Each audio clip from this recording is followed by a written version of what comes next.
Here we go. Hey yo, it's time to roar, get loud, let's ignite. Jeremy B in the house, we keeping it tight. Every weekday at 11, we ready to ride. Lions Talk Live, come and join the pride. Waking up early, it's that morning grind. Tune in to the show, leave the troubles behind. Jeremy B's the king, with the voice like thunder. Every word he spits, it's a lyrical wonder. Got the lions around, sharp and fierce. When we hear one pride, you can't help but feel your heart pierce. Talking all the topics, keep it real, keep it raw. With a lion's mentality, we're ready for the roar. One pride, it feels right. Jeremy B bringing the heat, morning light. Every weekday at 11, we taking flight. Lions Talk Alive, yeah, we ready to bite. One pride, hear us loud. Jeremy's in the zone, making us proud. This is a Huddle Sports Network broadcast. You can find us on Roku TV, Amazon Fire TV, Facebook, and of course YouTube. Get all your NFL news here first. Good evening and welcome to the Baseball Roundtable Talks, where I got my friends Boston Paul, Jamie Malloy, Adam McNally, and me and my baldness. What's happening, Jam? Not much. Happening, kids. I feel all discombobulated today because I just got home, so don't Yeah, mind. it's okay. Yeah, but Adam, you're an all-star, so it doesn't matter. I am not an all-star. I'm just a guy. No, that's Chuck Clark at the Lions sign. You know, I just do my thing. If I get voted in, I get voted in. I'm not going to turn it down, though. There you go. Well, anyway, how's everyone doing? Good. Fantastic. I had to steal your So- line there, Jeremy. I don't want to steal your show, though. No, you're good. Busy first week, guys. Busy first week, huh? How was you? All I know is I wake up every morning and look at this guy. I'm like, it's fucking not 6 o'clock in the fucking morning. Who's making moves on the fucking fantasy baseball app? Boston Paul. Austin Paul making moves left and right. I'm like, I can't even keep up with the guy. Dude, I'll get up 2 o'clock in the morning to make a move that's gonna, benefit me if I have to. Hey, all I know is I pulled in a little closer today. We're now 4-5, Boston Yep. Paul. Yep. It's gonna be a tight one. Yeah. Going through tomorrow. We have good teams. I am getting my ass whooped. I think I'm going to go ahead and tell Will Smith to take a day off and put Dylan Dingler in tomorrow. Dylan Dingler is a good hitter. You should have no problem putting him in. No, I am eating. Go. I can't even fucking eat. I just gave her a whole fucking hamburger. God, I cannot wait. I need different headphone jacks. For Oh, we got this guy in here. It's this guy right here. The Yinzer. Yinzer. This guy is a jagoff. Little jack. Hey. All right. So, top 5 batters right now. Jamie Weimer. Yeah, he's cast off from the Brewers. Who the heck is this guy? Well, Who? he's a Brewers player. A couple of years ago, came up, did really well, I know who you're talking about. and did really well for a year. I thought he was going to be a star, and he fell off the radar. Now he's with Washington, and he's doing great. Good for him. So, I did send the link to Jason in case he wants to. Yeah, like I said, he's got family over right now, but he might try and sneak away from what I'm hearing. Awesome. What is this? What the fuck? What happened now? Is my mic still on? Yep. Your vid isn't. Your video. Yeah, your camera just took a crap. I'm well aware of that. I don't know what's going on. It's nothing better than seeing the big Hurricane A up there. Big A. You know, at least I'm still here. But isn't he also leading in home runs too, Jamie? Who? Wiener? No. Or who is that? Chase Oh, Delauder. that's Shane. Yeah. Chase Delauder, 5 home runs. Yeah. Oh, a And then Cleveland we got guy. it. Who's tied with him? With who? Delauder? And Yeah, just to isn't let there you know, somebody tied with he's been No. hurt for the last 2 days, and then he came back and had another problem. It's him and then a bunch of guys at 2 or 3 home runs. The guy from the Sacramento Athletics, Jay Langoliers. He has 4? 5. He's got too? 5. All right. The guy that has 4 Belly. is Munetaka Murakami of the One White shot Sox. for Belly. Okay. He's the only guy by himself at the top of the leaderboard because then there's like 7 guys tied at 4th. Yeah. Aaron Judge, 3 or 4, Jordan whatever. Alvarez, Corey Seager, Dylan Diggler, Kyle Schwarber, and a few others. I don't know what the fuck I'm doing. So, wow. As far as OPS, I just looked that up before we went live, just because I wanted to see. And Joey Weimer, 1.741. Jordan You must be Alvarez of the Weimer and all the- Astros. The leader of all the stats right now. Joey Yep. Weimer. Jordan Alvarez of the Astros is 1.409. Ben Rice of the Yankees, 1.364. Liam Hicks of the Marlins, 1.330. And Brandon Lowe of the Pirates coming in 5th place league-wide at 1.319. Hi.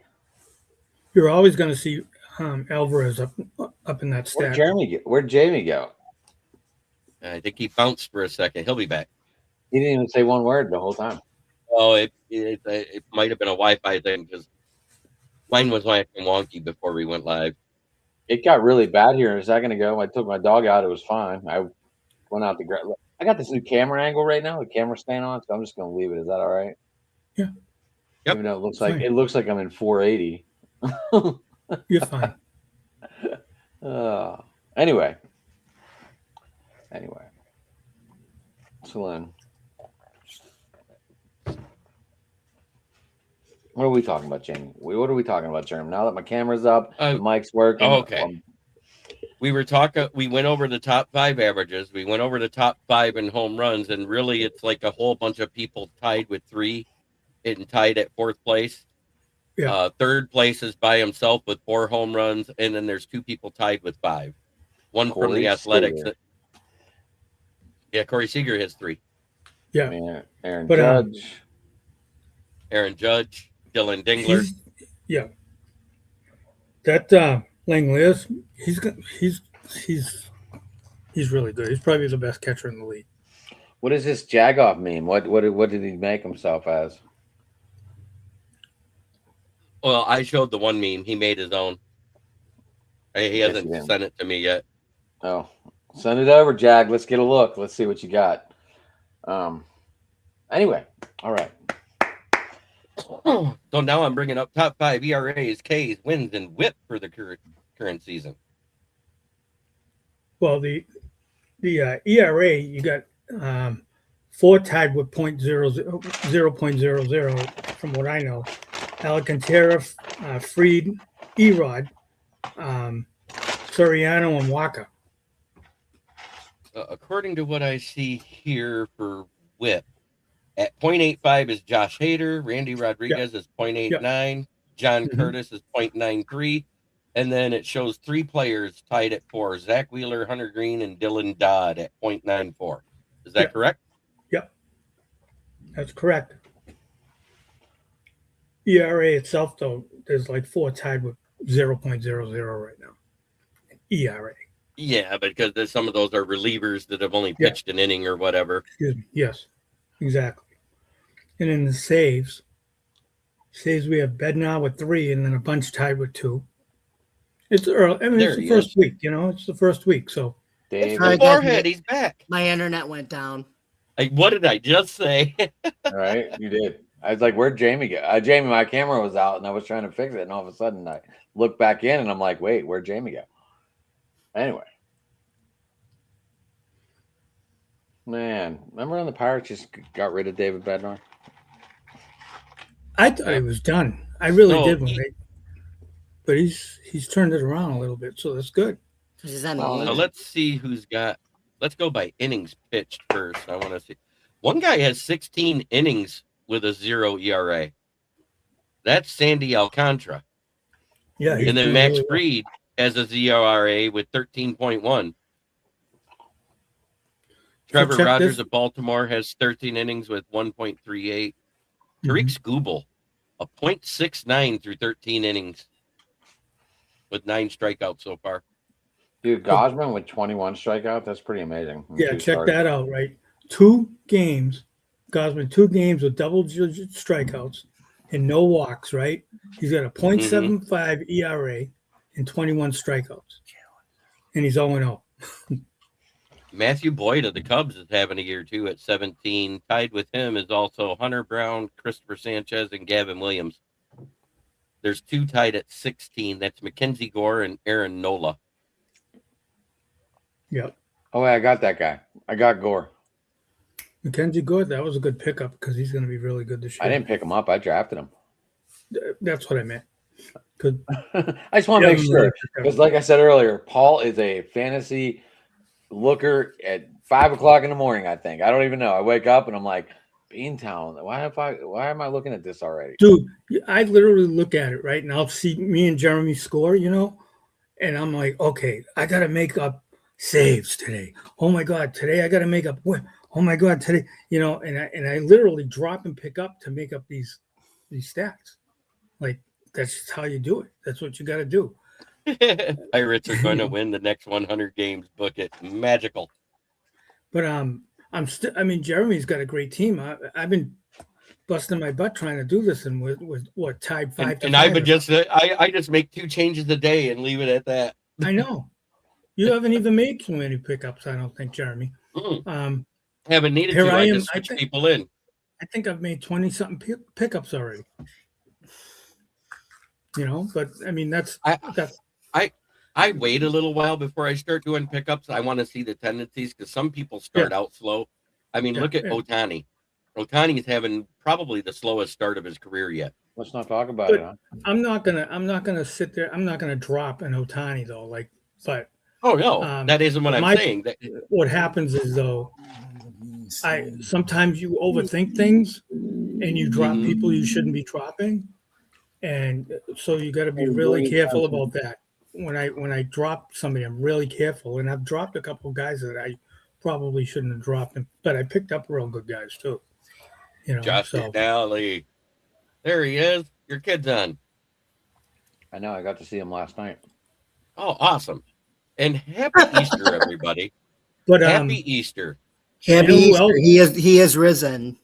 That's Not right. yet. You know who else picks Who's up gonna a lot be? is Michael. Picks up a lot of guys too. Yep. I mean, you guys hit the waiver wires more than I do. I do it more like right in between before we start. If I do any moves, I do it at the end of the week because I want to see the tendencies throughout the week because everybody has hot and cold starts. You want to see who bounces back right away. I mean, Kevin McGonigal, the first 2 games is amazing, and he kind of plateaued off for a minute. But when he makes his hits, they're very timely. Yeah. And it makes me not want to take him out of that utility slot. Well, but I fooled around my lineup too much. I took out what's his name from the Kansas City guy that's the reliever now because Estevez went down. I picked him up. I put him in. He did well. The other day he blew it. I'm like the next day I'm like I'm not starting him. I'm not putting him in the relief spot. He gets a save, and the guy I put in it got rained out. So I lost a save by doing that. You can just have them in your pitcher spot and get the same thing, right? Yes, I know that, but I don't know why I took him out. But this is what happens. You can't overthink things. You know what I mean? Sometimes that's not good. It's just like in fantasy football. Matthew Berry said it best. Sometimes the best thing you can do is kiss. Keep it simple, stupid. Yes. And I hate overthinking fantasy football. And it's easier to do on football than any other sport. The worst part is like whenever you have a Thursday night game and you're like, oh man, if he does shitty, I got to look at 0 points for the rest of the weekend. And then you start looking at the tendency of Thursday night games being awful. And you're like, wow, I know this guy is my star, but he's probably not going to do anything. So I'm going to put this guy in, and he blows up. Well, right. And then you get the running back by committee, and you always have the running back that's not hot that week. Well, it's just like, if you asked me last year, who do you, in a keeper league, it was my first year in the keeper league. They said, who you keeping, Montgomery or Gibbs? I said, you got to be stupid even asking that question. I'm keeping Gibbs. Yeah. Someone really asked you that? Yeah. Really? They really did. Wow. Because they were hoping you were like going to play dumb. Because you're the new guy. Right. I said, if you want Gibbs, give me 3 firsts, 3 thirds. That would be Andy, about the you're only awfully quiet equivalent. tonight. You just Oh, don't you trade must be gifts. watching the Buffalo game. I'm flipping between all three: the UFL, the Yankees, and the Sabres. And Michigan's on right now. Dude, Oh, yeah. Did UConn win? Yes, they did.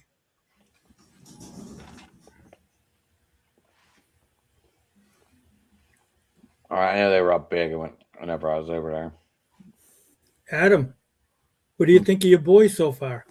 Griffin. Well, they're 5-3, so No, I mean Connor Griffin. I am ecstatic. I am loving You're it. glad he's up, aren't you? I'm liking it a lot. I thought he should have been here all season, though. He should have. He shouldn't even went down. I don't know what whatever. But Yeah, I didn't understand it either. he was on the other day. He was on Sirius Radio, and he said that it was good that he went down because the 10 days he was down, he worked on a couple things, and he was more ready when it came up than he was. So he was kind of glad. I mean, I don't know if that's him just Saying shit. yeah, but he sounded like he was happy that he figured things out. And Well, he went down there and was just hitting a 1.1 on base percentage. Was hitting what 539, I think, and had 3 bombs. Yeah, he did. Yeah, and didn't I heard something ridiculous last year? He had 60 stolen bases and 20 home runs in AAA. Is that correct? I don't even know if he was. I thought he was in Altoona last year. Oh, was it? All I know is they said that he had Double-A. 20 home runs and over 60 stolen bases in the minors. Tip-off Last time year. for Michigan versus Arizona is in 2 minutes. I want to catch that jag-off bunny slipping tomorrow. You just want to get the golden eggs from the goose. You don't want the bunny.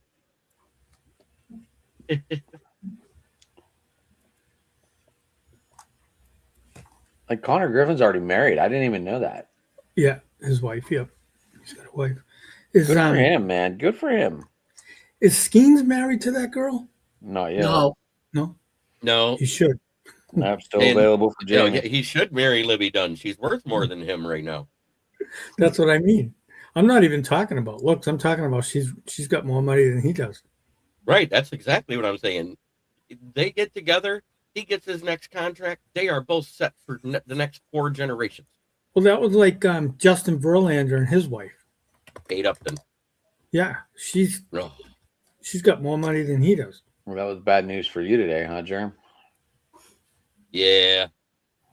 Got put on the IL. Yeah, they haven't designated how many days yet and if it's the season or not. So it is what it is. But Yeah. Jackson Jobe was only on the 60-day DL like I thought. So he could be back by May. Hallelujah. He's We're going to need him. he's something special, when he comes back, he's going to be good. It's going to be really good. Jackson Joe. I like Jackson Jobe, and I think he can fill right in where Verlander was supposed to be. But what I wanted to have happen can't happen now because we saw it today. Jack Flaherty, 3rd inning, starts having control issues, walks 3 batters, allows a home run for a grand slam, and they get within 1. Yeah, I'm not a Flaherty fan. I like Mize. Oh, I like Mize too. Mize has better stuff. Flaherty looked great his first outing, and he hasn't looked the same since. Yeah, he's whatever. He's average. He's 19 is Yeah, young to get. he didn't play in Indy. Sorry, he only played in Altoona, which is our AA affiliate. And he Sorry, Jerem, I didn't mean to cut you off. I just wanted to get that out there. did you see his stat? What was his stats? I don't know. I can't find his stats. All right. Well, I heard 20 home runs and 60 something stolen bases, and if that's the case, there's no reason why he should have. He should have made the club. That's all I have to say. They wanted the extra year of control. I guess. I don't know if 6 games gets it. Is that why they said they couldn't actually make it official till after his first game is over?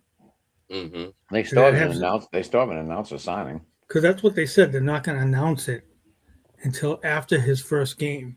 Well, They'll apparently announce the official number. sides are off by about 10 mil. Well, Okay. Never mind. I don't know. What? Thought my What? internet was going down again because it did the swirly. No, thing. you're here. Yeah. Yeah, I didn't see anything about him signing this contract yet. Pirates are competing. They're 5-3. Yeah, they're competing. They're going to be good this year. I mean, all the hitters they got, the power they have, the pitching. You can put their pitching up against any pitching staff in the whole league. That's how it's been, even when when they've struggled. Even Yeah, I mean, so. can you imagine what they'd be if they didn't have that pitching staff? Exactly. How bad they were.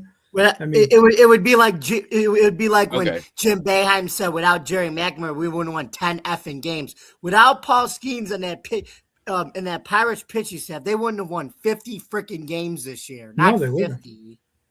Okay, Justin Verlander goes on the 15-day IR, so he'll be back in 2 weeks. 2 weeks in a rehab, so 2.5 weeks. Yep, maybe 3 tops. Yeah. Because they're going to probably have him do some simulated pitching and then do a simulated game before he comes back up. Yeah. Well, at least it's not long term. He'll be back soon. You know, It's hip inflammation. Yeah, but he's older too, so you know. On his kick out hip, because he's right-handed, so it's his left hip that's got the issue. So that's kind of a big thing.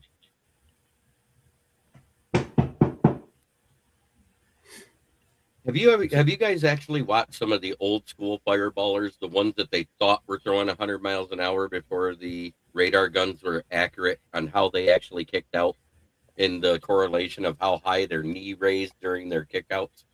Yeah, it was high. Speed. Yeah. It was high and they twisted more. Right. Like it was more about the whole body getting into the pitch, and the way they kicked out increased the speed as they went forward. That's how I was taught when I was So when I was because you push off your back leg off the rubber. When I was in Little League, I was small, right? But I had a good arm. But my coach was always like, "You have to build your legs. You have to push off. You're going to gain speed. You know, you don't even have to throw as hard. You just, use your legs." And he taught me that. And I had really good velocity in my fastball because of it. I learned that as a kid. And so did I. And I learned it from watching a guy that actually got drafted by the Tigers in '88 that I went to school with. Isn't it? A pitcher by the name of Scott Aldred. Yeah. Oh, yeah. I know of him. Back in high school, I was all of 5'4" if I was lucky. I was 5'7" and $120 soaking wet when I graduated. Yeah, I was like 5'4", probably 130. And you know what I mean? Really small, but I had a good arm. I played right, I played third, I played center, and I pitched. And my coaches were all about the rubber, use the rubber to push off and build your leg strength and do plyometrics, which is jumping exercises to build your leg strength and your hip. And exercise your hamstrings and your hip and your leg, the top of your legs, they're the same equally. And also to your act core as a muscles, brace. your core muscles, your obliques. Yep. To act, so your knee and your calf, right? So it acts as a brace up and down.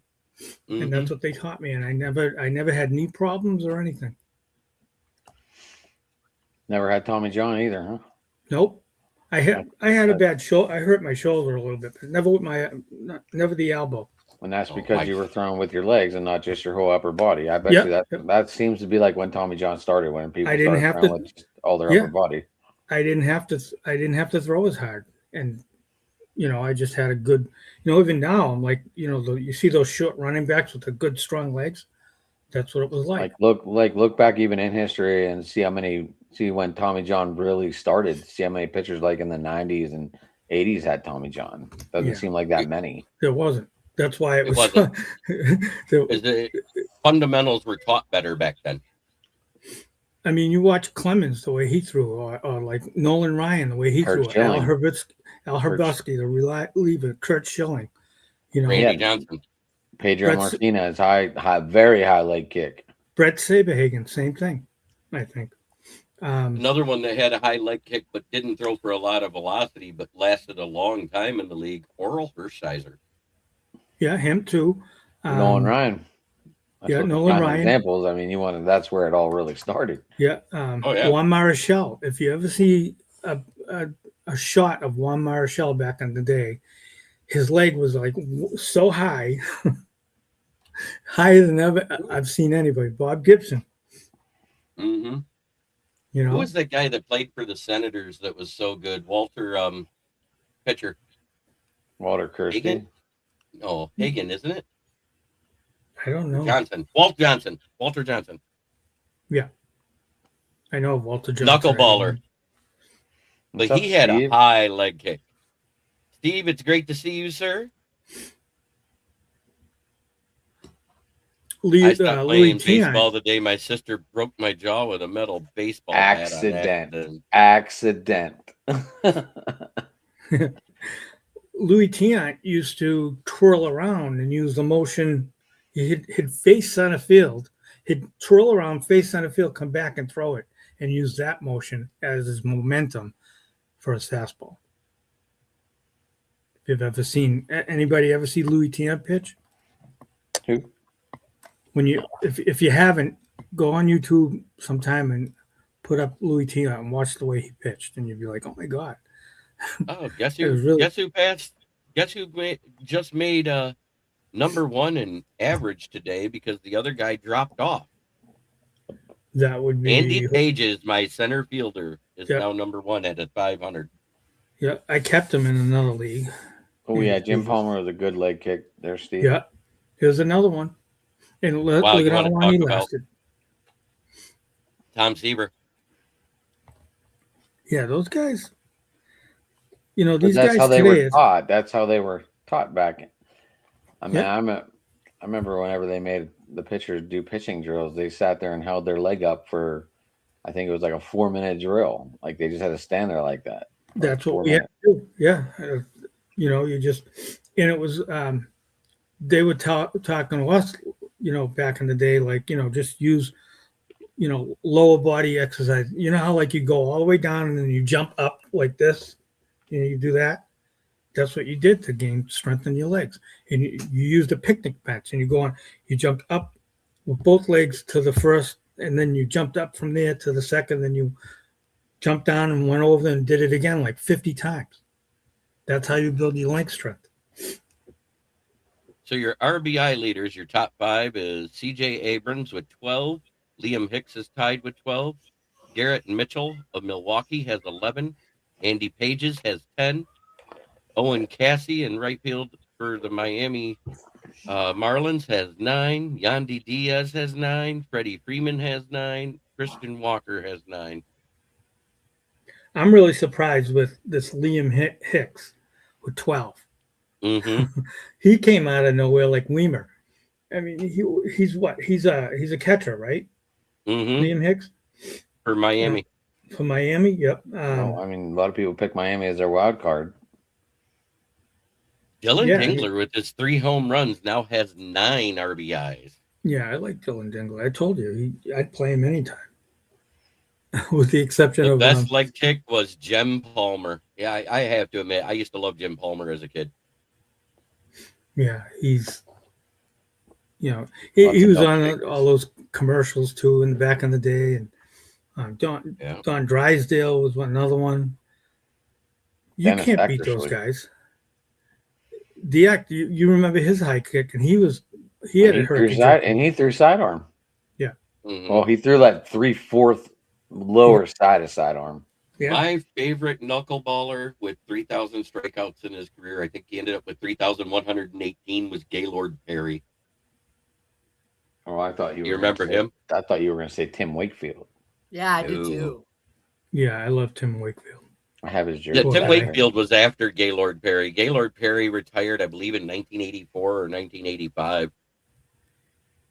Yeah, I mean, Gaylord Perry, he played for the Mariners. He played for a couple of other teams too, but I remember him playing for the Mariners. You know, he died of cancer, right? Yep. I think his wife got sick right after him with cancer. I know she was fighting it. I'm not sure if she passed away, but she was same thing with the cancer thing. So that's so terrible. terrible. And he means a lot to Boston fan base. You know, Wakefield. When back in the day when they made those trades and got him in, and what was it, Veritek in, and Mike Lowell, those guys. That's what built those teams. Those who built those teams. Not like now. Don't even get me started about the Red Sox right now. Oh yeah. Yeah, but I And like what you guys do. You guys like to do that. Get a bunch of small guys and steal like 9 to 10 bases every game. Yeah, that's. I don't know where that's coming from though. That was never the Red Sox. The Red Sox were all, let's get a bunch of, power hitters and basketball. You know why? Because of the bigger. They're taking advantage of the bigger base rule now. That's why. Yeah, but look what I mean. So what? I mean, it's not really working. I mean, man, I can Chicago go White Sox, I feel sorry for the White Sox. I'm just looking at the American League right now. Yeah. And in the Central, they got that guy that's up in the top of the leaderboard across 3 of the different metrics that we went over, right? They're 3-5 with a run differential of -27. Who had a positive run? I think the Yankees. I have it in Yankees my are +18. Plus 21 or something like that. Weren't they the Yankees? But they were until today. Right now they're at +18 currently. Okay. Atlanta Braves are +29. The Milwaukee Brewers are +28.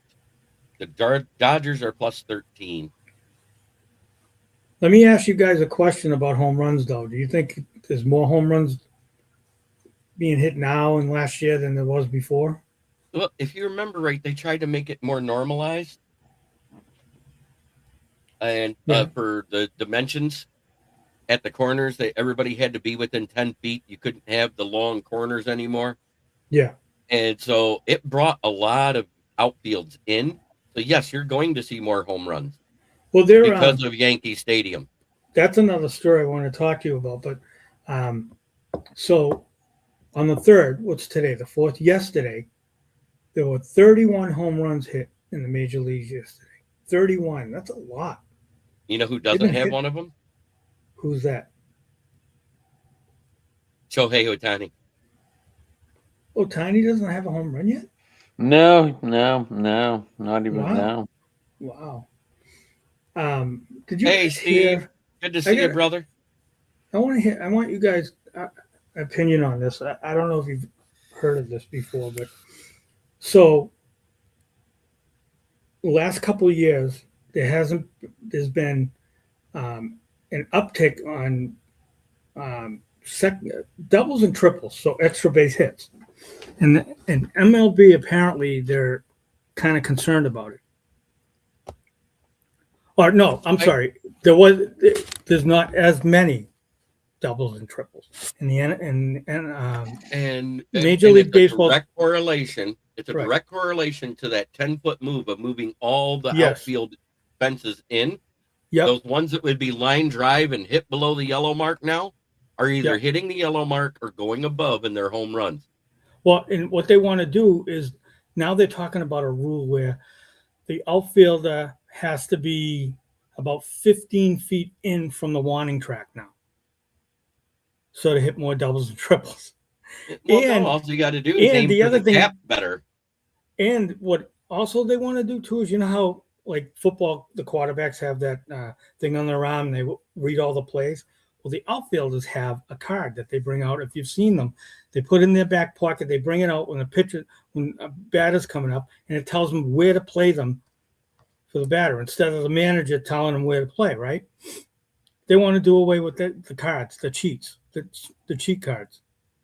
MLB is talking about doing away with that because they want more doubles and triples. They want more runs. That's the way it is in the NFL. They want more points. That's the way it is in NBA. There's 3-pointers. That's all they do. They want more points because they feel like fans come to see people, you score runs, right? Well, in baseball, I like to go to a game. I like a pitchers matchup. I like to see the pitchers go and 2-1, and I don't care if it's 18-2,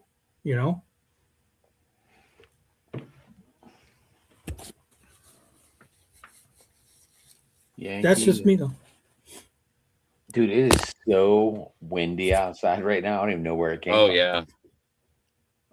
It came from Where are us. you It at? left You're here in last Pittsburgh? night. Where are you, Adam?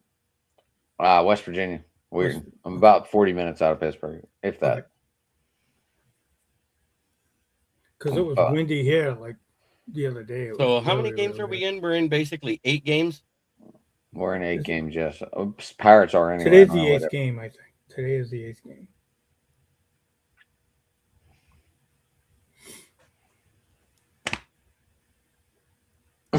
Okay, so let's see.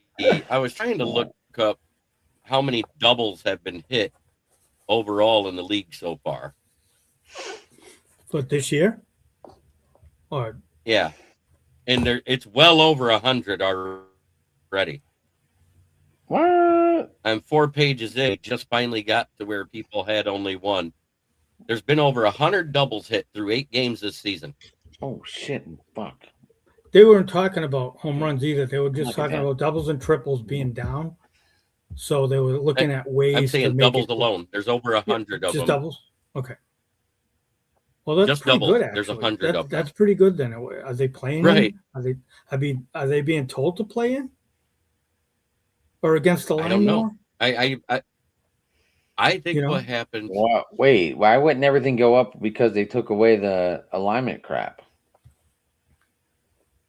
It should go up because they pulled up. You can't shift the outfield anymore. It's the infield, or no, yeah, you can shift your infield, but not your outfield.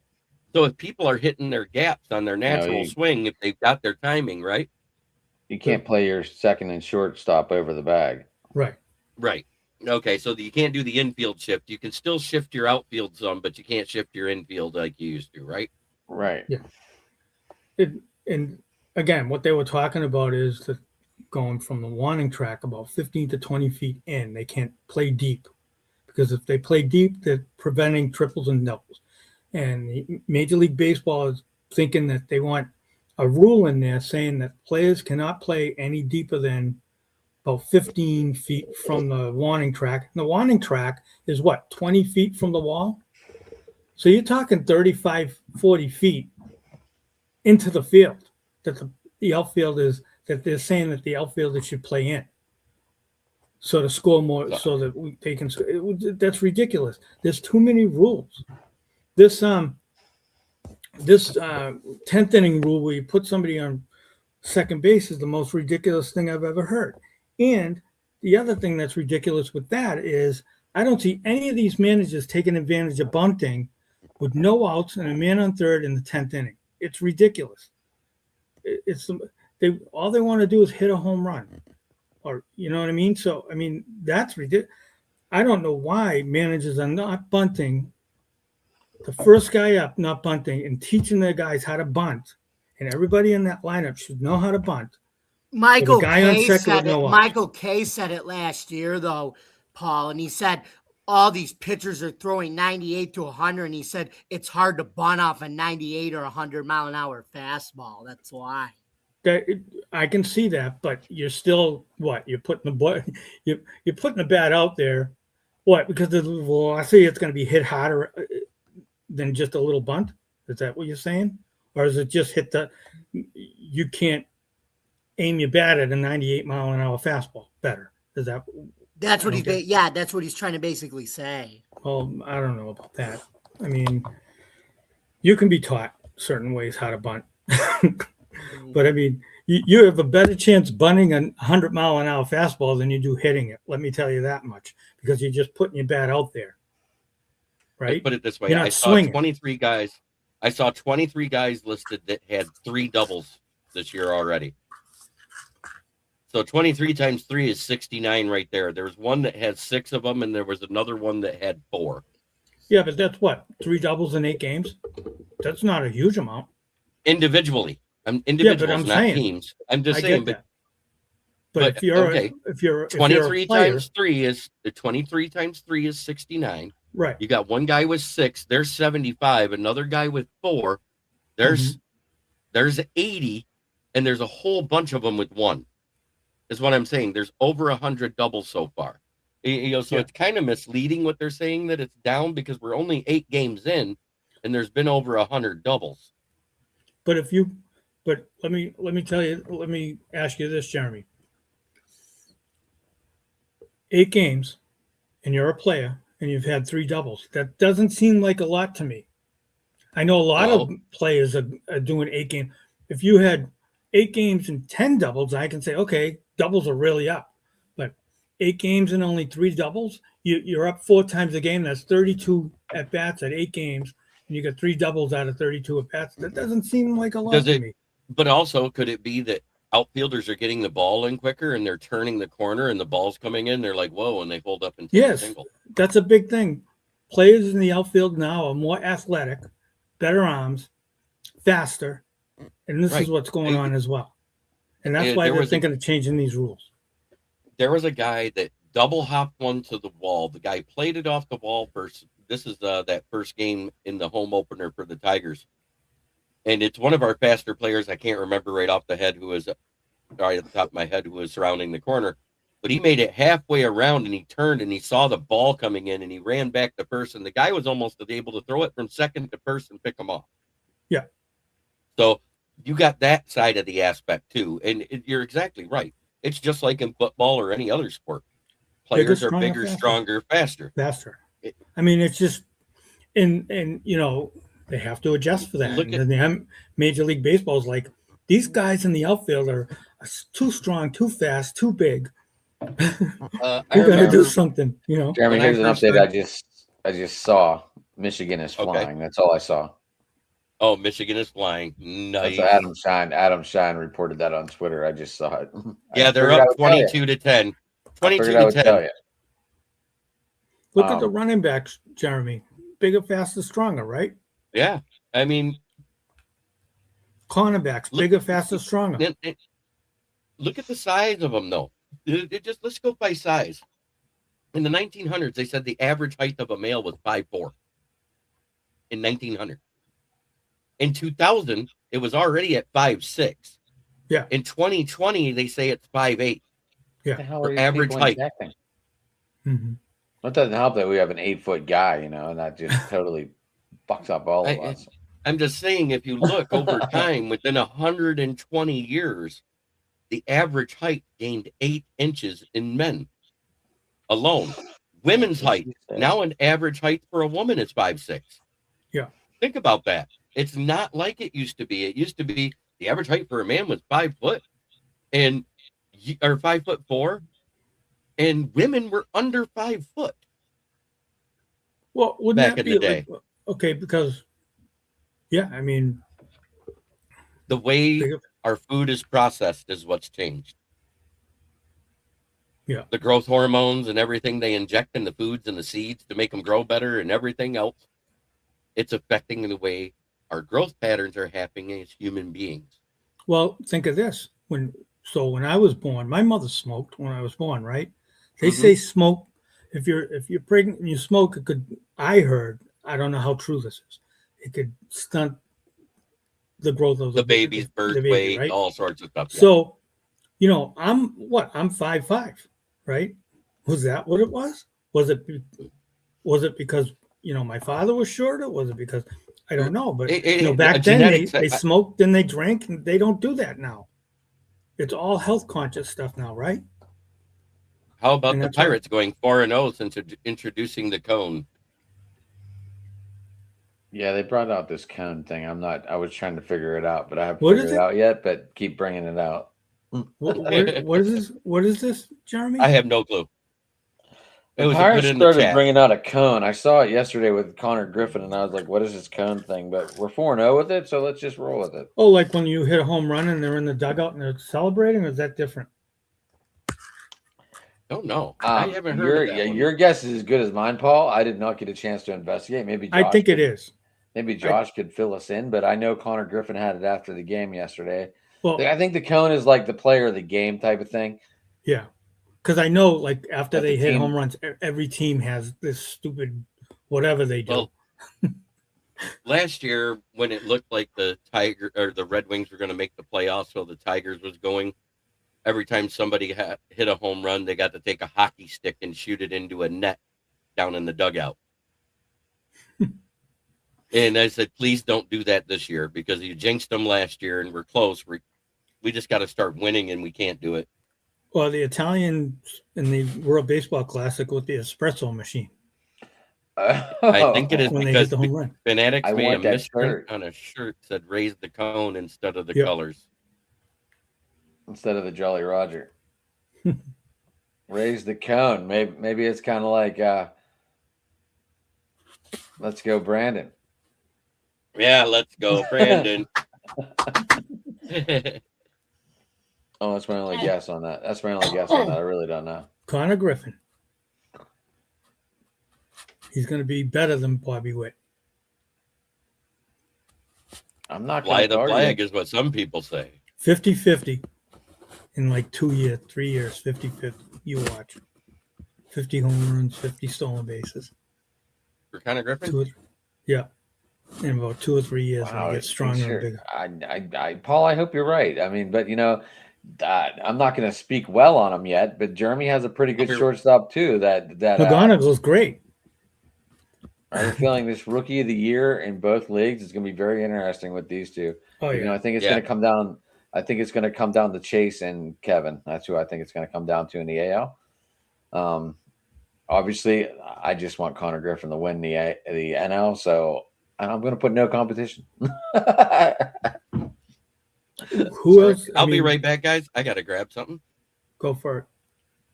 Yeah, I mean, I'm just so mad at my Red Sox right now. Yeah, I saw they're not doing very well. 2-5.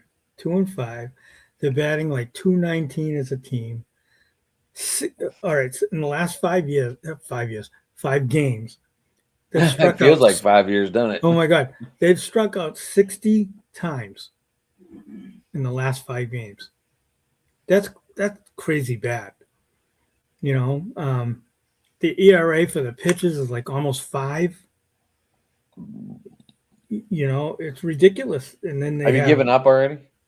No, not at all.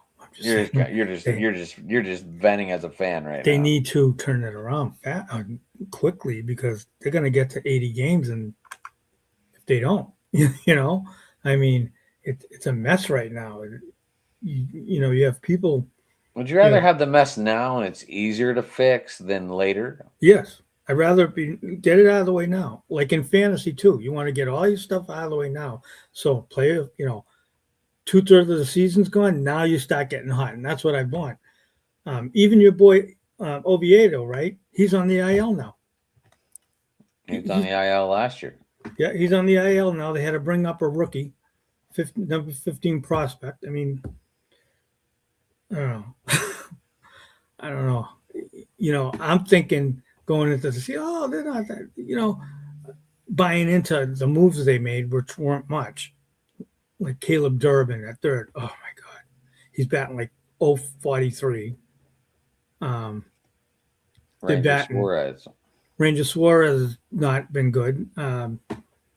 The other pitcher there, Gray, has not been good.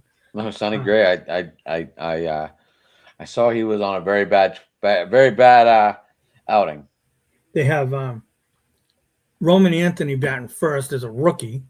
He shouldn't be batting first. He's out of his league batting first right now. He's batting maybe 6th, instead of Jaron Duran, who should be batting first. They have I don't know. I'm disappointed as a fan. But on the brighter side, Paul, it's only 8 games in. Well, I know. And that we were talking about this earlier with the fantasy stuff, right? Here I'm making all these moves thinking, oh my God, I got to win. I got to make these moves. It's early. It's like the second week of the season, Sometimes you got to temper your expectations and just chill out a little bit, Right. I might mistakenly drop a guy I didn't want to drop, Correct.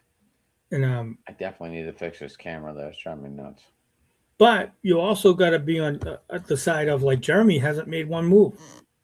Is it smart? It might be because either his team's really good or he's gotten lucky because sometimes you just.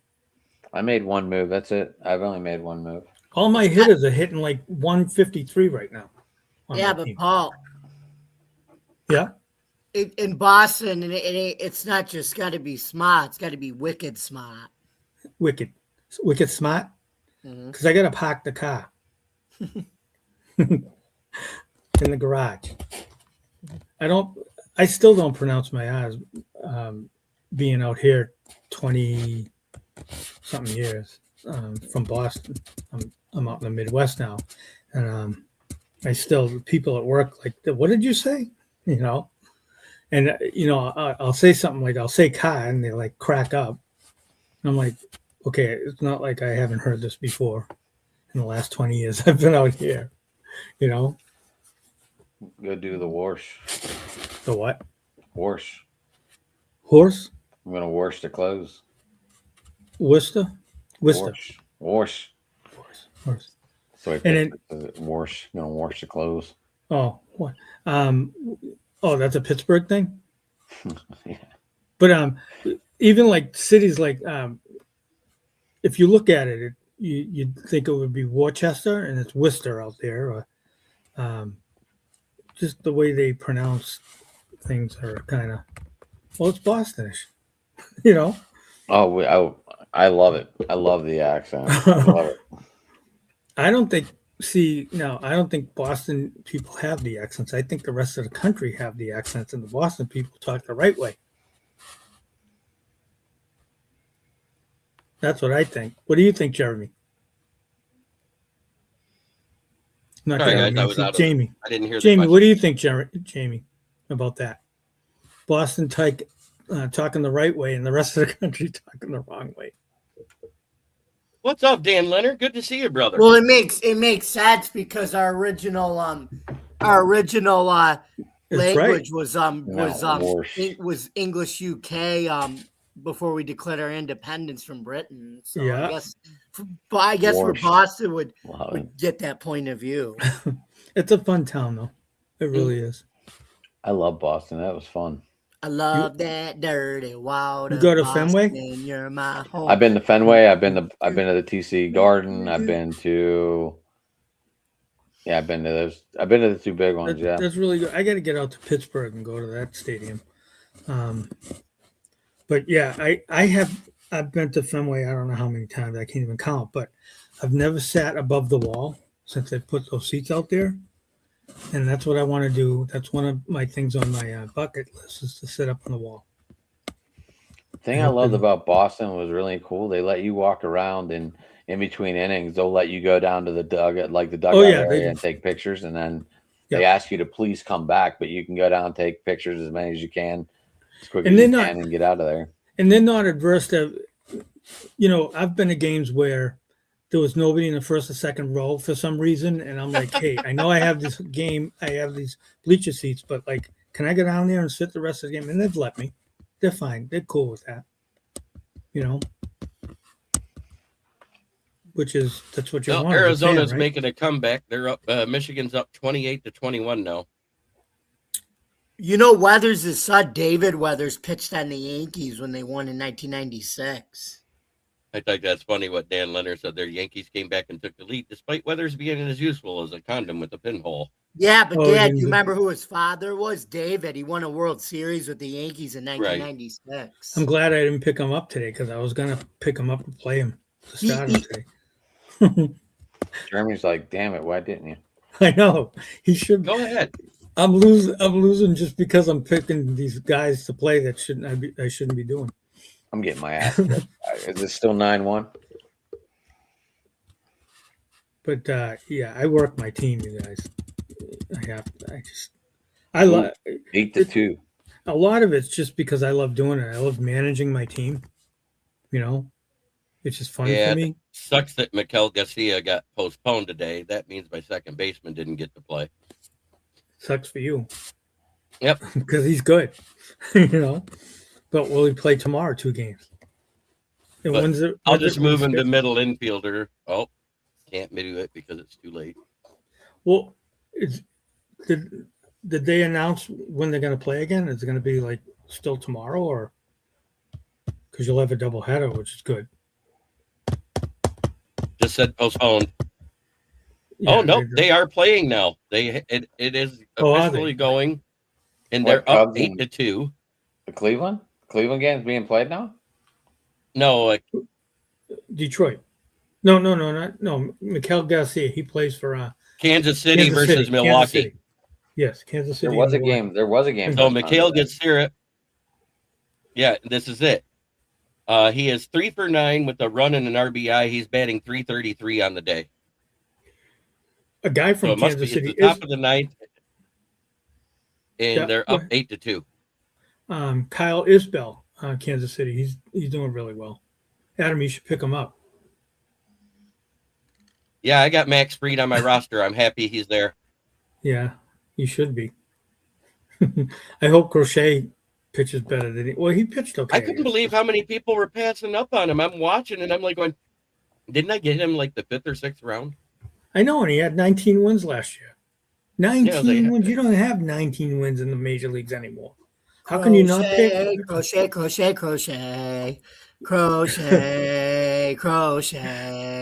That's what I would say. Crochet's good, but I didn't think he looked too sharp his first game like he did last year. It's only the first game, I know. Got to be careful. So they must be in a timeout right now for the Michigan-Arizona game at 28-21. There's 7:05 left in the first half.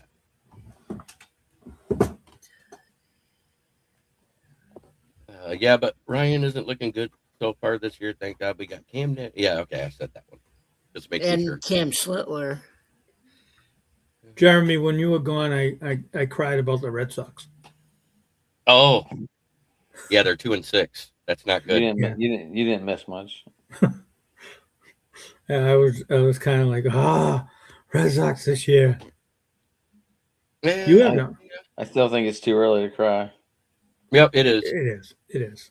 But because let's put it this way: in our Central Division, the Cleveland Guardians, who played nobody so far, are 5-3. We played a couple of good teams, and we're 4-4. If I remember correctly, too, last year the Red Sox didn't start out good at all last year, and they ended up 12 games over 500. The Red Sox became what the Tigers were back during their good time with Verlander and all them on the team. Mm-hmm. We could not come out of the gate right. Yeah, we'd come out slow. We'd win maybe 30% of our games, and then once the weather broke, and you started hitting that 70 to 80 degree temperature mark, the bats woke up. It's something to be said if you look at it. But what? Like New York. Can I ask Jeremy a question? Go ahead. Sure. You just said they beat nobody. Would you like to rephrase that? No. They beat Seattle and LA, the Dodgers.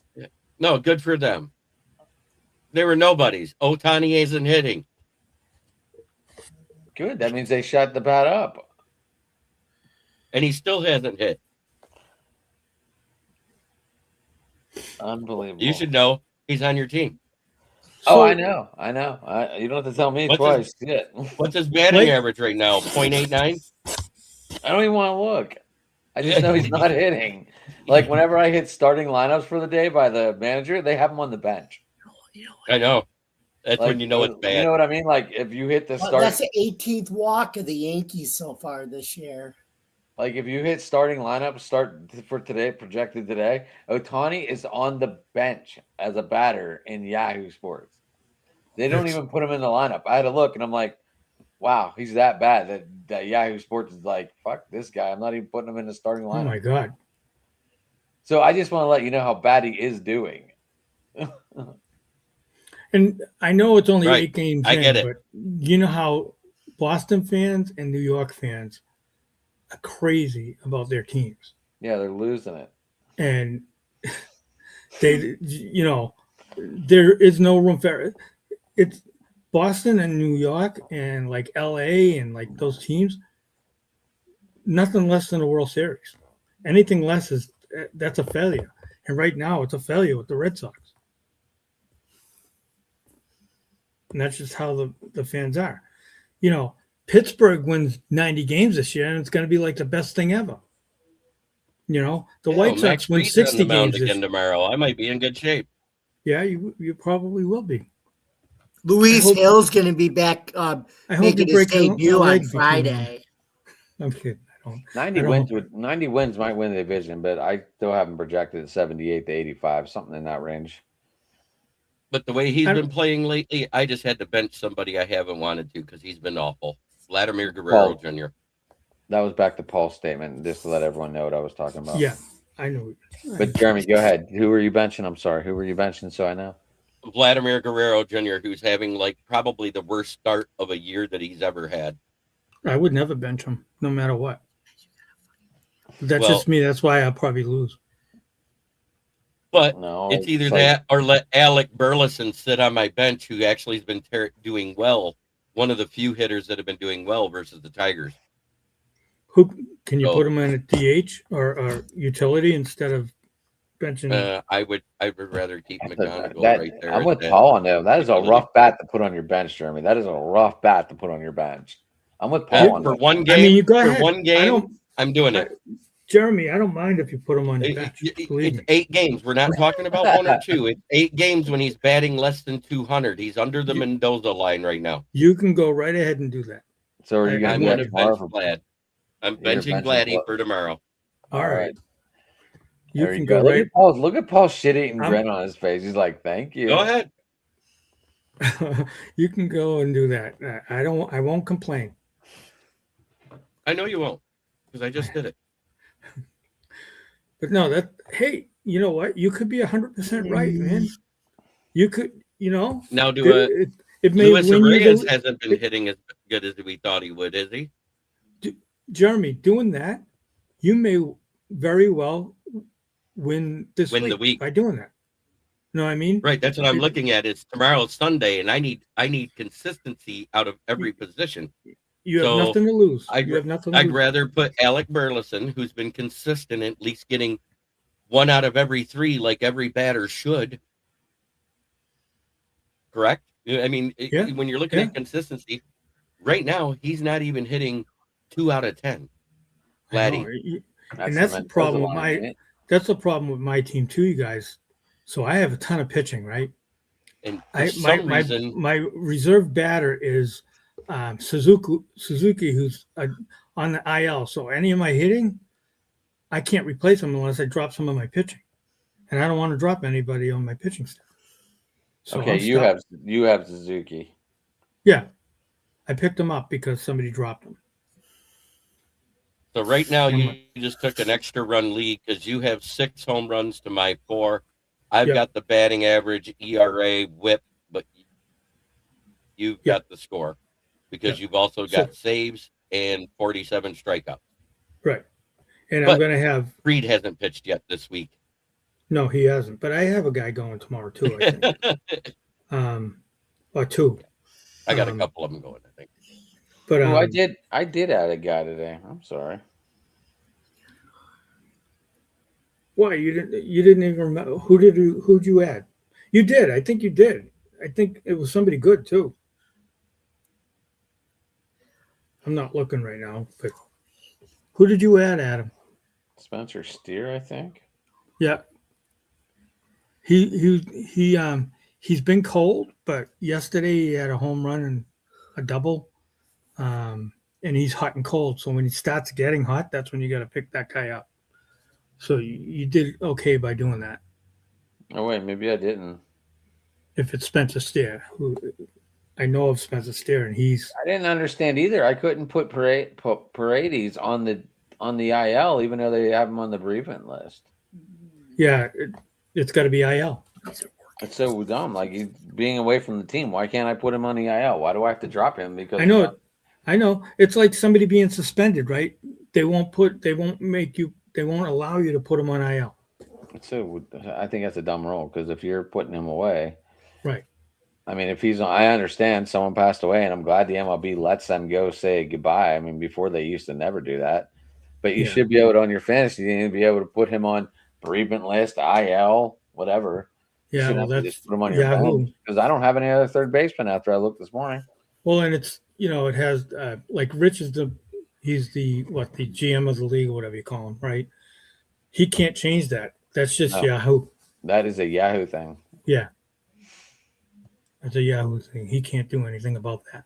Jeremy, what are you reading? You look very intrigued on reading something. I'm looking at the players that are there that are available at pitcher. Jeremy I'd like to is add just a pitcher to start tomorrow. Adam. Jeremy is just speechless of my baseball knowledge. Is that what Jeremy? Is that what's going on here? Is that what I'm missing? Sure. Oh, you know. No, I know your baseball knowledge is top notch because I trust MDE. He told me that Boston Paul is to baseball what I am to football. That told me everything I needed to know.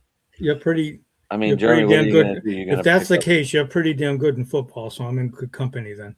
You gonna pick up Roop or Soroka? Who's that? Jeremy. I was thinking about picking up Roop. Didn't he just pitch? I think he just pitched it today. You got to check it. I mean, you can pick him up if he pitched today. I don't mind. Of course you don't. Hey, would you guys want to pitch in a little bit extra to get a belt? And we could pass it around if we would do the winner. I think a ring. A what? A ring. Instead of a trophy smack belt. No, you could have it hanging up in your background. Yeah, I'm kidding. A belt's fine. But we need to it's $200, but I mean it'd be extra 25 each. I'll kick it in. I don't care. But I wanted to bring that up off camera, but at the same time I keep looking at these belts and I'm like, that's sick. Jeremy, stop making moves. I'm sure he's got it all lined up. Look at the intensity of fantasy baseball right now. In case you guys don't know, Jeremy is looking over fantasy baseball right now. He's even got the bifocals on so we can see up and down. I know. Jeremy's a dog. You got to have that dog mentality. Jeremy, stop with the moves. Oh. No. Where my dog's at? I need to win. You know what, though? I'm not.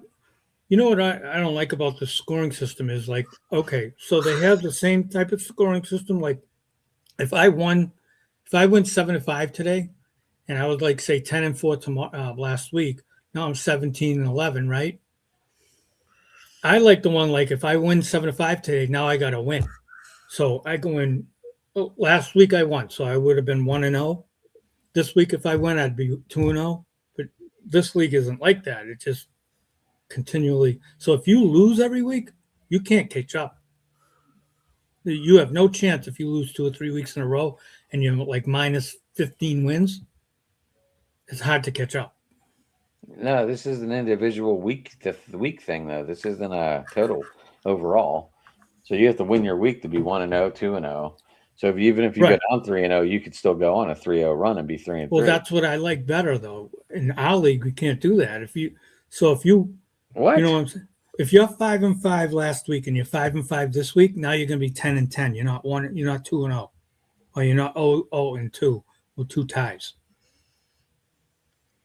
In this league, it's cumulative. So if I was 7-3 last week, and if I'm 7-2 this week, now I'm 14-4. Oh, I'm about to be 18 games back then. That's what I'm talking about. I I thought it was set up different too. I didn't. It's not. It's not set up where you win or lose a week. So you got to really, really. That's what you got to. I'm saying you got to fight every day to win. Win categories. Because I was going to say I was 0-4 in my hockey league, and I wound up almost winning the whole. There we go. League. Now I'm good. What'd you do now? Don't worry about it. I'll find out now. I'll counter off. I'll counter. I just told you. I got Michael Soroka. Yeah, but I'm going to counter that, and you're going to watch what I get, and you're going to be like, "Oh my god, I can't believe I missed that guy." You watch. You'll see. 6 a.m, Jerem. 3 a.m. No. I know. I know what he'll do. I might just keep who I have in there because they're pretty good. In other words, if I have two guys going or one guy going tomorrow, and there's not a good matchup where, you know what I mean? I'm not gonna just pick somebody out if it's not a good matchup. You guys suck. Now I gotta look at this shit. I'm kidding. Adam, I'm kidding. I should have just kept my mouth shut and let you just do what you were doing. Well, apparently I don't know what I'm doing. No, you don't. Oh yeah, just to let you know, that Cleveland-Chicago game is a doubleheader tomorrow. I was made for loving you, baby. What? Oh, 9/11 already? That's an old Kiss song. It's a great song. Yeah. Oh man, Paul, guess who I have starting tomorrow? Who? Fucking Ranger Suarez. Against? Oh yeah, I know. San Diego. San Diego? A horrible matchup. Who's pitching against them? I don't know. It doesn't tell me.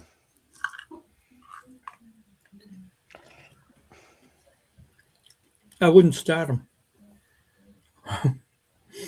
No, listen. The thing about this type of league, so I gotta ask a realistic question. 3 other categories. You might not get a win, but you could get 3 other categories. You know what I mean? So you got to weigh that. What's that, Jeremy? I'm down. Apparently I tied it up in Never 2 mind. categories. I'll ask after the show. No, go ahead. Ask now, Jeremy. It's already out there. Okay. Okay. So if you had a choice of dropping Casey Mize and picking up another relief pitcher, would you? It depends. You want saves, holds, or what? Low ERA, low WHIP. What are you looking for? Yeah, what are we looking for? Yeah. Are you just looking for a guy that's going to get you points for one day? You're looking for strikeouts? Keep Mize. Yeah, that's why I was saying relief. That's what's so hard about drafting pitchers, because they all start different days. Then one day start in a row. If you're looking to pick up, ERA, WHIP, go for a holds guy. If you're looking to pick up wins, strikeouts, innings pitched, but I don't think that's a category, then keep Mize. But if you drop Mize, you probably won't get him back. I'm just telling you. I'm not on my phone for it. Are you doing it right now? I put my waiver wire in. I think I'm number 1. Which he wouldn't be available till what, Tuesday? Happy birthday. Right. But I mean, if you put him, if you drop a guy like I didn't make the move. I kept Mize. That's what you got to think of. That's what I'm always afraid of. Yeah, I'm going to drop this guy, and Adam's going to come and swoop him up. Michael makes all these. You and him make a lot of moves. We have the top 2. The top 2 in the league to make. But I mean, like I said, you have to have a balance. Wait, who's I thought Colin made a good move today and picked up Xander Bogaerts. He's going to pick it up. He always does. He's good. I call them those are guys, streamer guys. Wow, okay? I didn't realize we were tied last week. You can do very well with streamer guys, the right kind of streamer guys. Like if your shortstop's not playing, and he is, I didn't realize that, Adam. You had a rough week last week, didn't you? I'm having back-to-back rough weeks, yeah. Adam. Oh my God, I'm so sick of the UFO putting Mike Pereira as the guy in the command center. I want to see Dean Blandino. Can we get an update on some UFO? Yeah, Dean Blandino's much better. Yes, amen to that. Orlando's beating Louisville 12-9 in the 4th quarter. Oh, nice hit by Louisville there.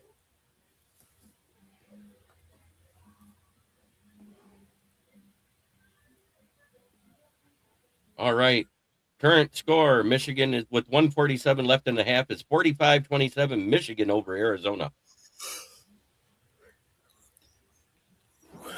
Does anybody else feel like I felt like this game here was the better matchup out of the two games, and whoever wins this is probably ending up the national champion. What is that? I'm hearing.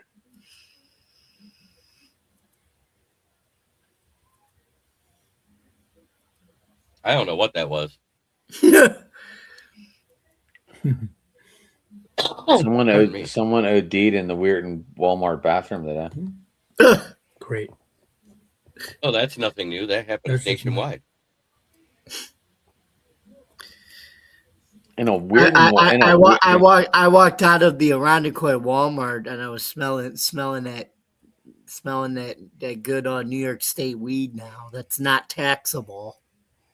Right. So here's the crazy thing I got about Walmart that I thought about doing, and this was prior to COVID, back when they had 24-hour Walmarts, because around here they never reopened them 24 hours. I don't know if they didn't anywhere else either. But I said, wouldn't it be great to start a podcast with YouTube, have a camera watching the people come in, and we just critique their fashion sense walking in on third shift? That'd be great. That would have been great. If anything, imagine you get a bunch of former Walmart greeters that they don't have the greeters anymore. No, you know how they had that queer eye. No. The best would be to do a Walmart one after the bars close. Yes, that's what I'm saying. Third shift. And watch how many drunks walk through there, and you're like, here they go. From 2 a.m. to 6 a.m., sit there and live stream and critique people on their fashion sense and their behaviors. I would say 1 to 3. We could critique each other's fashion sense. Well, I mean, I don't know, Jeremy. Now a lot of bars close at 11. Oh no, bars around here don't close till 2. Some of them around here close unless they went back. But I haven't gone to a bar in a long time. But I am drinking private stock tonight, so good for you. Everybody at the bargain tips. Where are some of our listeners tonight that are chat people? What was that? Little apple pie. We don't have any of our little shine or Everclear. How many are in chat right now? Right now, live watching, we have 49 people watching us talk about drinking at bars and critiquing Walmart shoppers. Danny, never I don't think Danny came. Mix your windy cup tonight with some wild cherry pep. I have what do I have in there? Cherry Coke, and I still have this. I have my private stock, and I had to put it way over there because I didn't want to finish it tonight. But speaking of which, I may want to hit that. That might help numb my abscess. It probably would, Jeremy. Just chug it, Jeremy. No. Yeah, why not? No, I mean chug it instead of doing a shot. That is Jeremy's fireball right there. Jeremy, you just hit the other side and you'll forget the pain. That's his lion's ball. What are you talking about? That ain't fireball. That's lion's ball. They should have called it lion's ball. That would have been funny. Jeremy, it would have what? Just hit the other side and you'll forget about the pain and that's. No, that don't work. I've tried that before.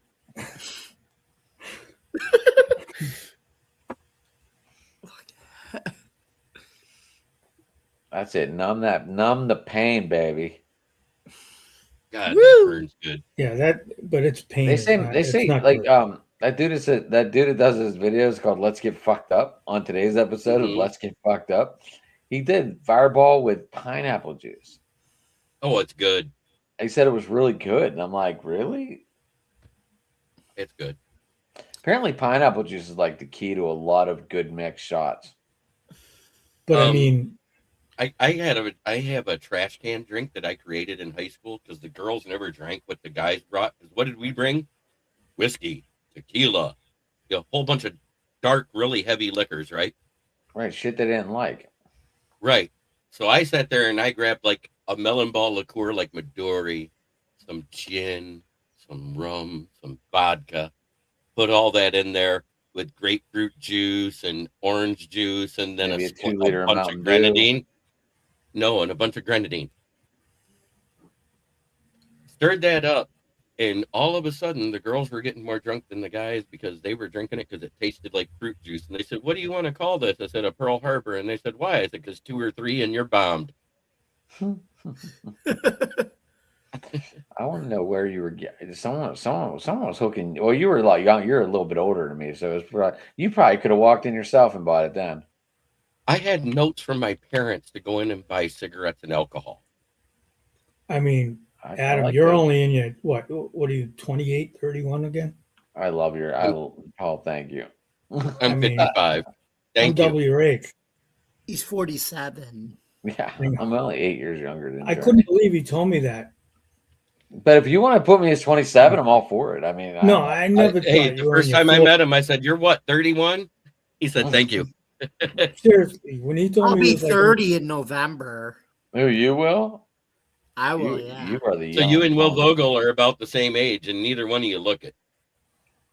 Appreciate that, Jamie. I try to read your stuff every day. I do. I know you sent it to my Facebook Messenger. I click on it. I try to read it, but then I'm at work, so I never get a chance. But I always share it for you, buddy. Thanks. I read it, and especially I like this one today about Andre Fuller, because I actually did a full draft profile of him shortly before the combine. Jeremy, we're friends now on Facebook. Send me some of your stuff through Messenger too, if you want. Oh, you want me to send you some of my articles I've written? Yeah. Paul, Jamie's got good ones too. And Jamie, you too. Yep. Okay. Don't bombard the baseball chat. Let's keep that to baseball stuff. Yes, that's what I mean. Like to my we message each other off that. You know what I mean? What'd you do to your hand, big guy? Why you got? I don't know. It's telling me. Is that carpal? Oh, that could be carpal tunnel. Like a ligament hurting right here. Better tell the wife start taking. Does it get like tingly or like sharp shooting pain? No, yeah. When I move it a certain way, yeah, like it hurts. Right? I'm putting that Voltaren on it and whatever. Just old. You know what I'm saying? I thought it was from something else, but anyway. Well, it's officially halftime, and the Wolverines lead by. It's officially halftime, and the Wolverines lead by 16 over the Arizona Wildcats. Way to put it back on sports balls. There you go. Had to. Redirect that. Thank you. This is the KCB Sports Network. We are talking about a team that's going for the national championship. I know nothing. I see nothing. And all I know is that if Michigan wins, oh, baby, that's going to put me in the money in my other bracket. Hey, Jerry, guess who? Michigan's actually getting a new president. It's going to be Ken Savard. He's going to be he's going to be Syracuse's outgoing chancellor. So we're getting rid of Ward Manuel finally? Yeah, he'll be a new president. Hallelujah. Yep. That's all I got to say is Ward Manuel, it wasn't all the stuff that went on with the Connor Stallion stuff or all that. Ward Manuel was the biggest reason why Jim Harbaugh left, because he refused to let him use NIL. As soon as he was out the building, what's the first thing you do? Okay, Sharon, you can use NIL. So, Jeremy, I have to beat you this week, because if I don't, it'll ruin my whole week. We're just keeping you on here so you can't be making moves at 3 a.m, buddy. Hey, all I know is I have fun talking ball with you guys. It's been a good week of ball. Tigers are 4-4. Your Guardians are 5-3. What are your Pittsburgh Pirates sitting at, Adam? 5-3. Nice. Paul, my teams are 5-3. How your Red Sox are doing. The Red Sox stink. About it. The Red Sox stink. And we all know the Yankees are about atop the American League right now. 5-1, 6-1. Let me see. Or 7-1. What are they? Let me go to Gemini. 6-1. 6-1. That was before they finished tonight's game. Did they end up winning it, or is it still going? They're tied at 6 in the bottom of the 8th. You had it. Yankees are coming up to bat in the bottom of the 8th. You see what that says? No, I can't read what it says. 9:30 to 3:30. Is that your waiver wire? That's my alarm. That's my alarm. Are you fucking? It's Easter, dude. Listen, Paul, you could probably get up at 6 tomorrow and be perfectly fine with making moves. I know, I'm kidding. I just put that on there just to make a joke. I mean, unless you get up to pee or something, then you need an alarm for it. I mean, is that what happens when you get in the 50s? No. You need to set your Nope. alarm to go pee. I do not need an alarm to pee. Nope, I don't Trust either. me. I'm good like that. I have good bowel movement at 6 a.m., but I don't get up till 7. Oh my God. Where is this going now? Oh, that was a joke I heard on Facebook a long time ago. Damn, it's supposed to be 32 degrees cooler tomorrow, 50 degrees. We need spring weather. We do need spring weather. You realize it's going to go straight to summer, right? It's going to be like 90s. That's what my wife was saying. That's the way it is in Wisconsin here. It'd be like 30. And then in 2 days it'll be 80. It was 80 here today. Then it'll go back to 50, and then it'll rain like you wouldn't believe, and then it'll snow. Yeah, we had that yesterday. We had 80. It's crazy. We have like 4 seasons in one day. Wisconsin's tough. Jamie, you froze or you kept your face like that the whole time? I'm not sure. I don't know. Jamie's just captivated by our conversation. Yeah. Jamie's too captivated by the I was Sabres, just thinking about writing USFL. What's that, Jeremy? I was thinking about writing an article about my Red Wings and saying how March is the new version of the Dead Wings like it was prior to our 26-year playoff run. Because in the last 4 seasons, we've either been in playoff contention or in the playoff race and lost it in the month of March. We have not had a winning record in March in 4 years. Go ahead, write about it, big guy. And how the Steve Yzer plan is not working. May have been a great player and a great captain for Detroit, and he may have did great things in Tampa Bay. But whatever he did for them is not working here.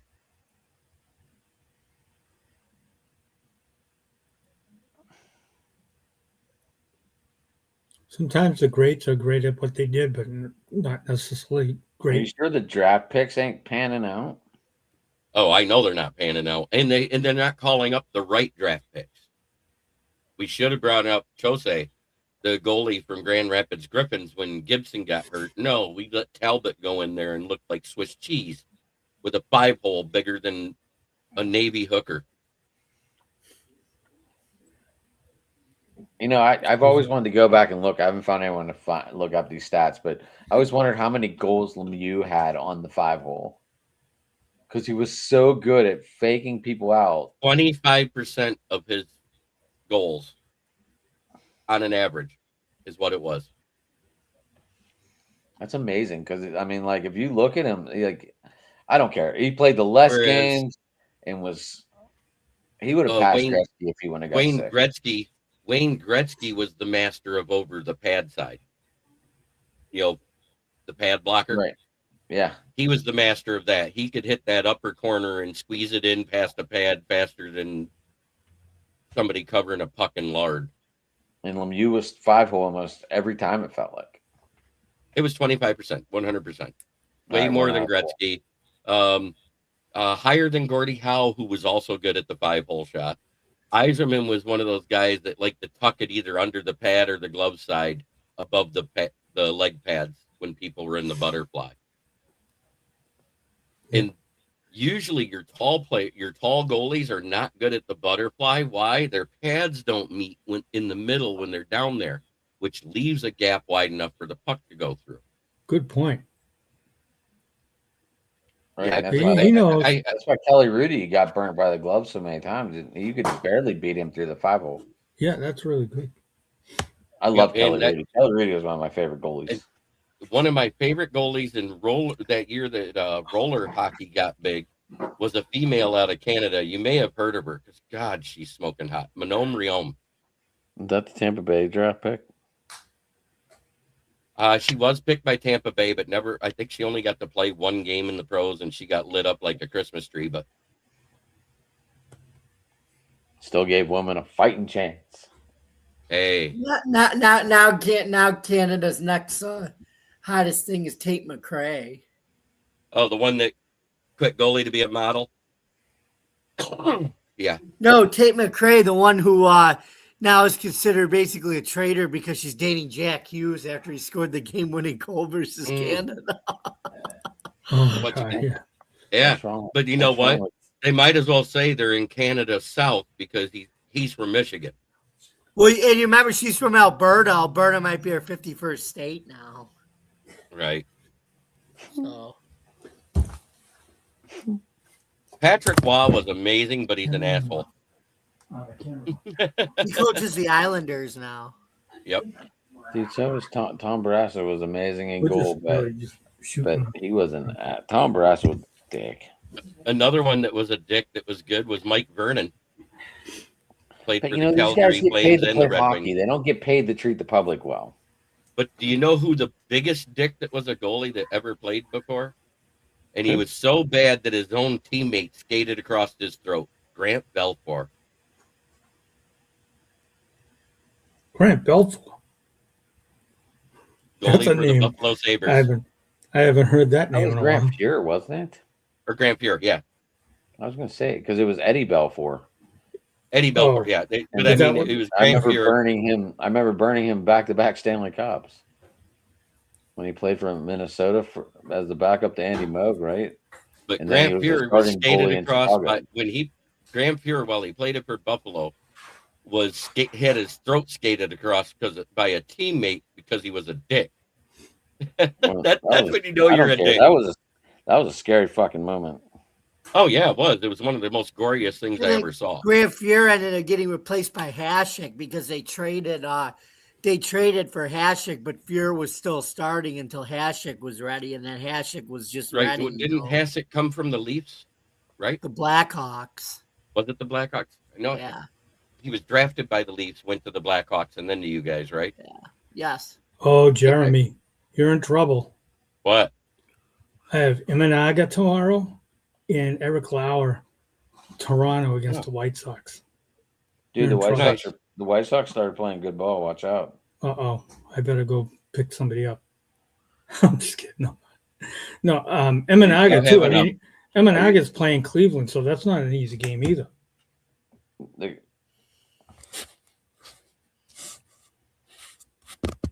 We'll see what happens. I'm telling you, I live and die with winning, and if I lose, I'm just not a really nice person. If I lose, I love you whether I win or lose. How's that? Yeah, I don't really. I want to win, but at the same time, it's early in the season. There's a lot. It really it bothers me to no end. I'm very competitive. Oh. So in other words, that week when Michael didn't beat you, you don't talk to him for a week at a time, right? He hasn't beaten me. When's he ever beat me? I was making a joke. Oh, no. No, it's just, because you put, I play to play. I hate losing too. I hate to lose. I hate it. Like even when any sports I ever played, I hated losing. I'm in sales. I hate to lose a sale. I hate it. It bothers me to no end. Completely with you. Just like Jeremy, he sold how many tires today? 85 million. See, I know he sold 150,000. I sold $1,600. I sold $1,600 worth of tires in 5.5 hours. That's fucking amazing. And the most expensive tire is $60, and about a third of our sales were repairs for $15, just plugging a tire. But if somebody sold more tires to you, would you get mad? Would you be upset at that? Because I would. I'd be like, I can't believe I sold 160 tires and somebody beat me. And that would really bother me. The best part is I know the morning manager who's been there for 10 years and longer than me and talks about how much better he is at sales. I beat him by $400. Oh, there you go. You go. Hey, I've been in situations where, I worked at the mall. I worked for Health Rider. You remember the Health Rider way back in the day? Mm-hmm. And we had a storefront, right? And these people came in and they looked kind of disheveled. They didn't look like they were going to buy. And one of my guys is like, "Here, you can have them."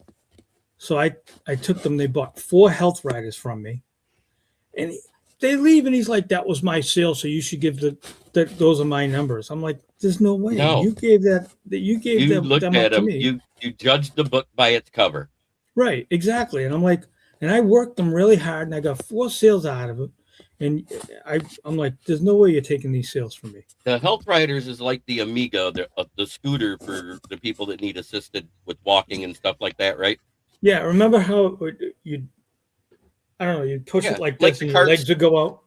Yeah, Remember that? like the carts they got at Walmart for people that are hurting or whatever. It's that type of stuff, right? The electric Except they chart, got the like the electric reclining cart. stuff. Well, this wasn't electric. This was just a standalone like thing. You would just like exercise, and Oh, okay. your legs would go out, and your arms would come like this way, and your legs would push out. Okay, so like the rowers. Yeah, kind of basically. a rower, but yes. And you sat upright and you did it. And it was popular back in the 90s. Very popular. Yeah, Nordic Track was the other one that made it even get bigger yet. I think Nordic Track was actually, we became Nordic. Actually, Nordic Track, Icon Health and Fitness bought Nordic Track and Health Rider, so they became one. That's when I left.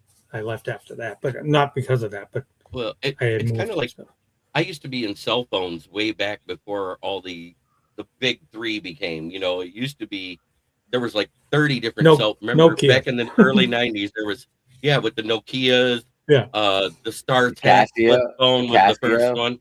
Casio, Nokia, Kyocera, military grade the big old bricks, old bricks, and the bag phones.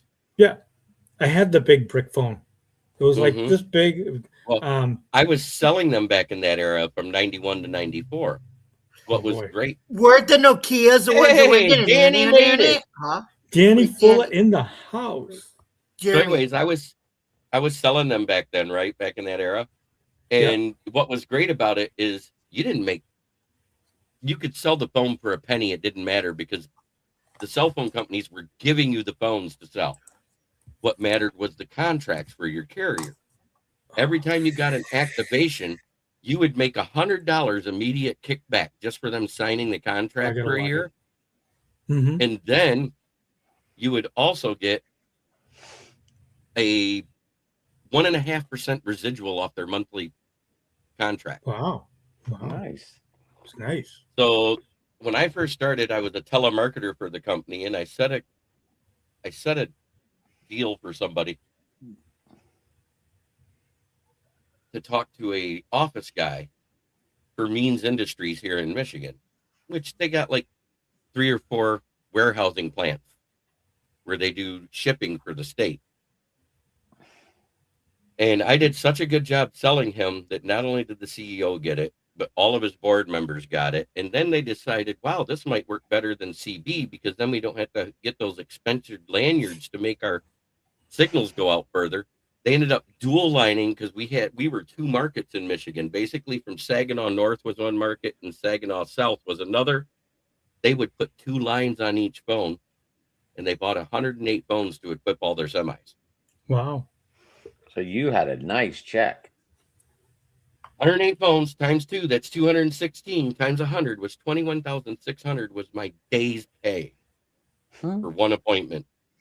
Bet you people were ready to kick your ass. But that's the thing, though. You never judge you get the 1% commission off of all that too, and then make 1.5% off of every single one of those lines. Wow. 216 lines. If they spent $1 a month, I made 1.5 cents for 216. Wow. So that's $2.16 off of the dollar. That's pretty awesome. That's either really good sales pitch or just really good that they were looking for that deal that day. He was talking about switching to cellular because the CB radio was starting to become defunct to an extent due to hills and blockages and everything else. You know, when somebody would get halfway across and break down, they would have to go to a back then, go to a payphone and call for a tow truck. What's a payphone? No, I'm kidding. I'm at a payphone. Isn't that where you hit 0 and then you call collect and you say, all right, I'm done practice, and then you hang up? Still on every call. Use 1-800-CALL ATT for collect calls. 1-800-CALL-ATT. It's free for you and cheap for them. When I was working for that same company, I was the manager of the store, right? Talk about payphones. So I'd be off work. I would be bowling or something, right? I'd have to check in. what I would have to do is go to the payphone, call them, and then they would call me on my beeper. I would look at the number where they are, and I'd have to call them back. That was Right. back in the day, the beeper thing. Remember? Oh yeah, I had that because we were Choice Cellular and Pagers is who I worked for. So we had pagers, which every pager you activated, you automatically got a $50 spiff. Yeah. Because almost everybody would spend $10 a month to have their pager going. But I mean, I always had it on, and even though I was off because I was a manager, somebody got sick, I'm in, right? So they were always paging me. Right. I'd have to find the nearest payphone. 8008S5. Yeah. The favorite one was from the girlfriend where she really didn't need you to call you. She just wanted to let you know she was thinking about you, and she'd type in 143. What? I love you is that 143 is I love you, right? Yeah, that was the pager code for I love you. Yep. Well, I learned something today, kids. I love you. That's still when people text that too now. Yep. Now they text it because they're too lazy to type it out. Yeah. 143 is I love you, and 431 was sexy, can I? How do you guys know? I never knew this, but I never had a pager. I never had much of a. Back in the day. And back then they had payphones like every other corner. Everywhere. Just think of the Sopranos. The Sopranos was payphones. Or the Sopranos, not the Sopranos. Yep. 04 upside down is ho. Yep. So 2004 would be 2000 ho.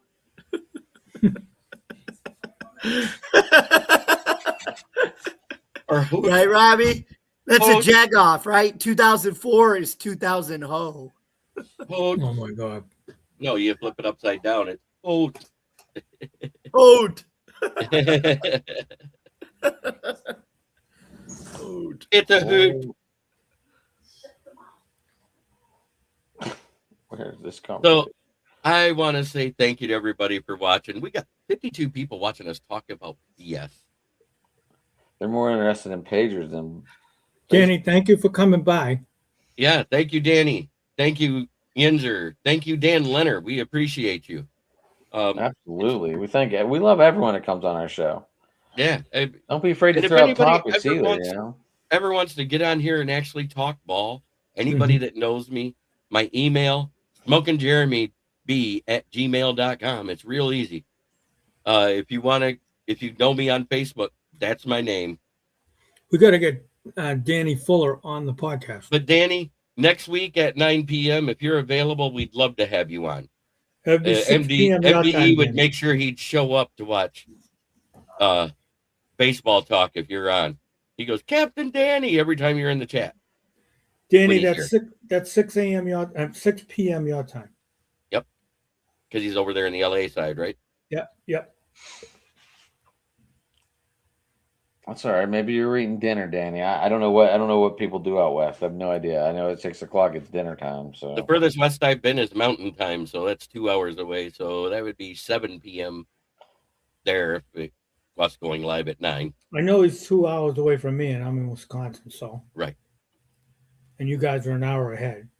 I've been to Seattle. I've been to Seattle. That's the farthest west I've been. I'm going to sign us off by saying what I always say. For all of us here at the Baseball Roundtable Talks, I want to say thanks to my guests, Boston Paul, Jamie Malloy, Adam McNally. Jamie and Adam are a part of Driving to the Top Productions. Jamie's also a writer for about 18 different publications. Boston Paul is a great Boston sports fan. As you all know, as I'm the biggest Detroit sports homer there is, but I'm also realistic on what I talk about. I try to study only the news, the actual things that happen, not all the rumors and clickbait. But other than that, try every day to be a better person than you were the day before. That's the only way to make the world a better place. And for all of us here at the Baseball Roundtable Talks and the KCB Sports Network, we are out.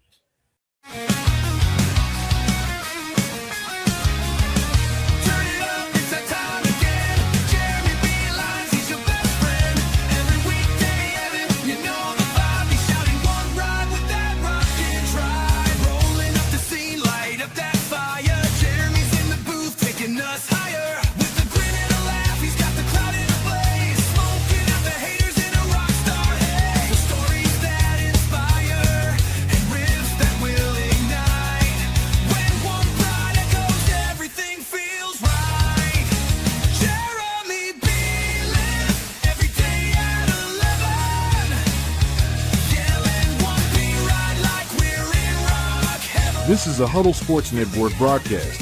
You can find us on Roku TV, Amazon Fire TV, Facebook, and of course YouTube.